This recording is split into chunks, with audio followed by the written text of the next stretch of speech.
Halo teman-teman semuanya, Assalamualaikum. Di video kali ini Michi ingin sekali bercerita kepada teman-teman semuanya tentang yang bertemakan sholawat ya. Jadi video ini Michi ingin lebih men-sharingkan cerita-cerita beberapa rekan-rekan Michi tentang pengalaman hidupnya yang mungkin di luar sana juga mengalami hal yang sama dan apa sih yang harus kita lakukan gitu kan ketika kita menghadapi masalah yang seperti ini. Jadi yang penasaran ceritanya apa dan kita harus bagaimana jika kita mengalami cerita yang sama, tonton terus video ini sampai akhir. Yang pertama Michi ingin bercerita dulu ya. Jadi hamba Allah ini bercerita bahwa beliau ini memiliki hutang yang sangat besar ke pinjaman online, itu entah legal atau ilegal, dan dia memiliki tanggung jawab yang besar untuk ingin sekali melunasi hutang-hutang tersebut. Tapi di satu sisi hamba Allah ini tidak menceritakan kepada keluarganya, bahkan kepada suaminya. Dia meninggalkan satu orang anak, jadi memang ada satu anak gitu ya. Jadi dia nggak bisa untuk semudah itu bekerja gitu kan. Ditambah suaminya yang memang tidak tahu. Jadi ketika dia mau untuk bekerja di luar, kerja di pabrik itu untuk apa gitu? Udah di rumah aja jaga anak gitu. Jadi dia nggak bisa sama sekali untuk melangkah. Skak mungkin akhirnya hamba Allah ini ingin bercerita ke Michi tentang pengalaman hidup yang sekarang sedang dijalani gitu. Dan pada saat itu jujur Michi kaget ya, karena ini beda dengan apa yang Michi alami pada saat dulu gitu. Kalau dulu Michi jujur orang tua tahu gitu kan, suami tahu, jadi lebih ke takut ada apa-apa, alhamdulillahnya keluarga sudah tahu gitu kan. Tapi tetap aja kita yang berpikir, kita yang benar-benar menguras pikiran dan lahir batin lah sebenarnya gitu. Tapi di cerita hamba Allah ini dia benar-benar seorang diri untuk menghadapi masalah ini, dan akhirnya dia menceritakan semua ke Michi karena bebannya itu nggak kuat lagi mungkin ya untuk ditanggung sendiri, dan akhirnya menceritakan lah. Kaget ya pasti gitu, karena di satu sisi suaminya nggak tahu gitu kan, orang tuanya nggak tahu. Pertanyaan Michi itu bagaimana kalau ada apa-apa gitu. Nah, tapi mungkin ini adalah perjalanan yang harus dia lewati ya pada saat ini gitu. Nah, beliau bertanya, apa yang harus saya lakukan? Bagaimana sih sikap saya menghadapi masalah ini?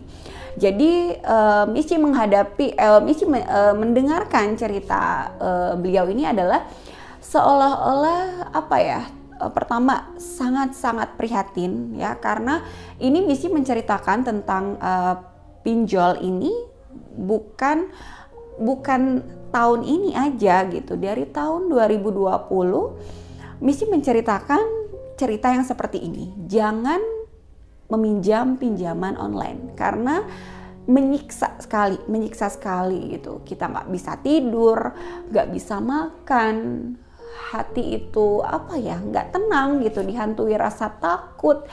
Jangankan untuk tersenyum gitu kan, jangankan untuk menghibur anak gitu kan, yang ada di pikiran kita tuh bagaimana esok hari jatuh tempo gitu, bagaimana kita untuk menghadapi debt collector yang akan datang gitu, bagaimana kita menghadapi telepon yang sering masuk untuk menagih pembayaran. Itu yang Michi rasain pada saat itu. Jadi sangat-sangat prihatin dengan hamba Allah yang menceritakan ini ke Michi gitu. Jujur prihatin dan ikut ikut sedih. Michi coba masuk ke dunianya dia, Michi coba masuk untuk menjadi dia itu seperti apa, dan akhirnya Michi berani untuk memberikan saran gitu ya, minimal bisa memberikan ketenangan lah gitu ya untuk dia gitu. Jadi Michi selalu bilang hal ini kepada semuanya. Yang pertama adalah untuk selalu dekat dengan Allah gitu kan, untuk bersolawat, untuk lebih memperbaiki diri. Ini yang selalu Michi katakan kepada siapapun yang curhat gitu ya tentang masalah hidupnya gitu. Kenapa Michi mengatakan seperti ini? Karena ini pengalaman real dulu Michi ketika menghadapi masalah yang sangat besar itu. Ya ini gitu yang Michi lakuin itu ya sholawatan, mendekatkan diri kepada Allah, membersihkan hati kita gitu kan, dari apapun itu yang menjadi kesalahan kita di masa lalu gitu. Michi bilang, ayo kita bersolawat gitu. Dia bilang gini, aku tuh sering ngelamun ya, sering ngahuleng lah mun bahasa Sundanya. Mici cuman bilang, teh udah sholawatin aja. Kalau kita berpikir dari mana kita mendapatkan uang untuk membayar utang, itu nggak akan ada ujungnya.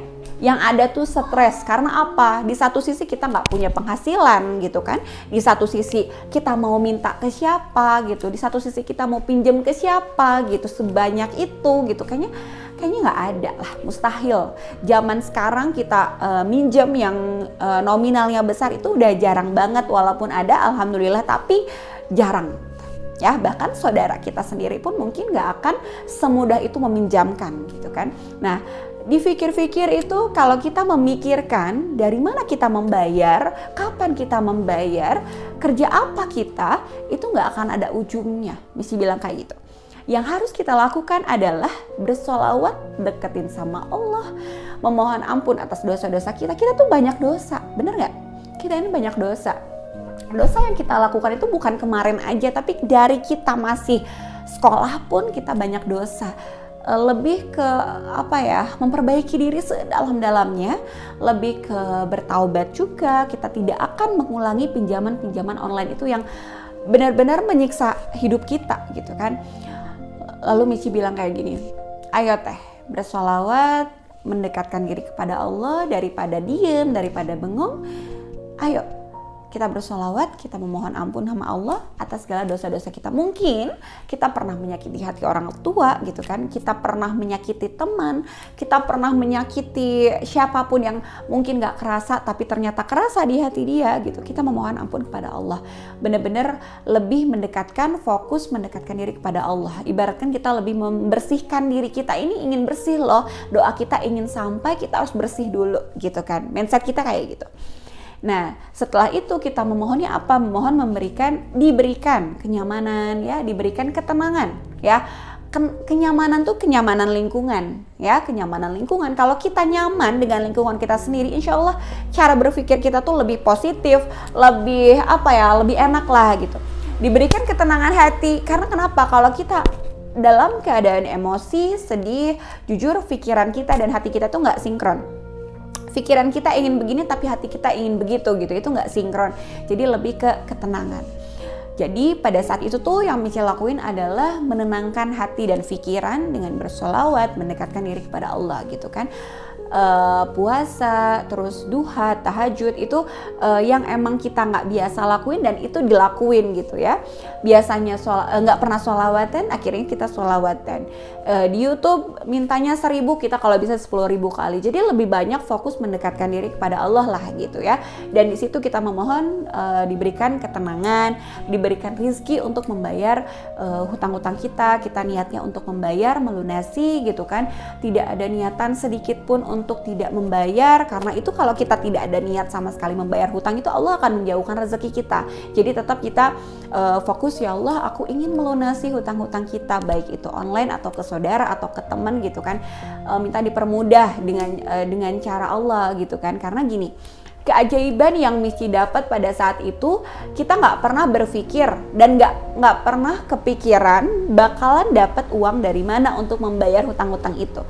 Yang kita pikirin itu yang ada di kepala tuh ya minjam ke teman, kalau nggak kerja mungkin dicicil bayarnya gitu kan. Tapi rahasia Allah itu bener-bener mukjizat sekali gitu. Jadi Allah itu mendatangkan, nggak langsung brek semua masalah kita beres, nggak, tapi perlahan gitu Allah selesaikan masalah kita tanpa kita sadari. Nah pada saat itu Michi sadar itu pas udah beres, kok satu persatu masalah ini beres ya. Jadi skenario Allah itu di luar dugaan kita gitu.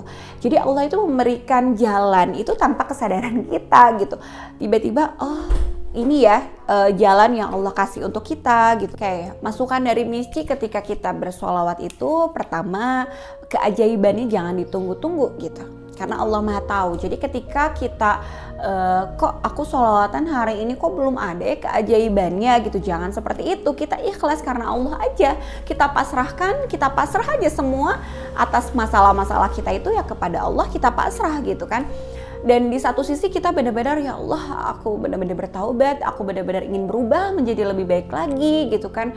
Aku memohon ampun atas segala kesalahan-kesalahan aku, dosa-dosa aku kepada kedua orang tua dan teman-teman misalkan ya yang pernah tersakiti oleh aku. Jadi lebih ke memperbaiki diri dan benar-benar memperbaiki diri gitu. Allah Maha tahu. Jadi jangan ditunggu keajaiban itu karena Allah Maha tahu, Maha melihat, Maha mendengar. Karena kalau ditunggu-tunggu itu bakalan apa ya, nggak khusyuk ya nantinya gitu. Kita lebih ke arah diri kita aja lah menjadi lebih baik gitu.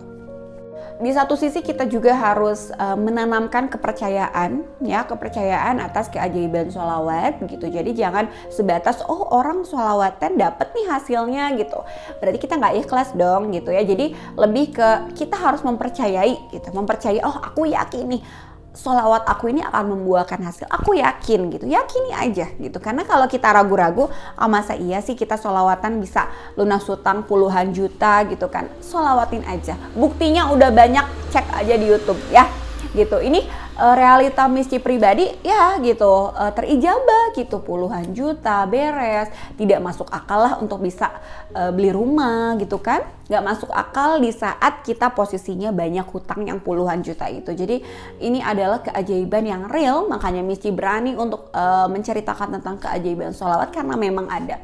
Dan banyak sekali keajaiban-keajaiban yang Misci rasain ya setelah bersolawat gitu, tidak bisa diceritakan karena ini pengalaman pribadi yang mungkin Misci patut syukuri, tapi keajaiban yang besar-besarnya aja yang Misci selalu post gitu kan, untuk lebih memotivasi, bukan untuk menyombongkan ya, tapi untuk memotivasi dan mempercayai teman-teman semua bahwa keajaiban sholawat itu ada. Nah, jadi buat teman-teman yang mengalami cerita yang sama dengan hamba Allah ini, tetaplah semangat ya. Perjalanan kita masih panjang ya, terus pikiran kita jangan pendek lah gitu ya. Dan kita tetap harus ada satu sisi untuk selalu bersyukur. Kita masih bisa makan, kita masih bisa mengarahkan diri kita ke arah yang lebih baik gitu kan. Di satu sisi Allah lagi ngasih kita ujian. Dan di mana kita menghadapi ujian ini, pikiran kita ke sholawat ya, mendekatkan diri kepada Allah, itu yang harus patut kita syukuri gitu. Karena nggak semua orang mengalami masalah dalam hidup dan dia larinya ke Allah, itu nggak semua. Ada yang ke narkoba, ada yang ke mana lah, itu ke arah yang negatif gitu.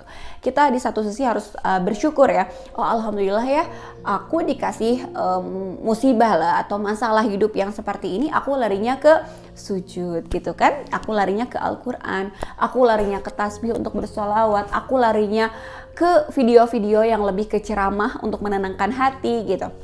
Jadi kita harus ada bersyukurnya gitu.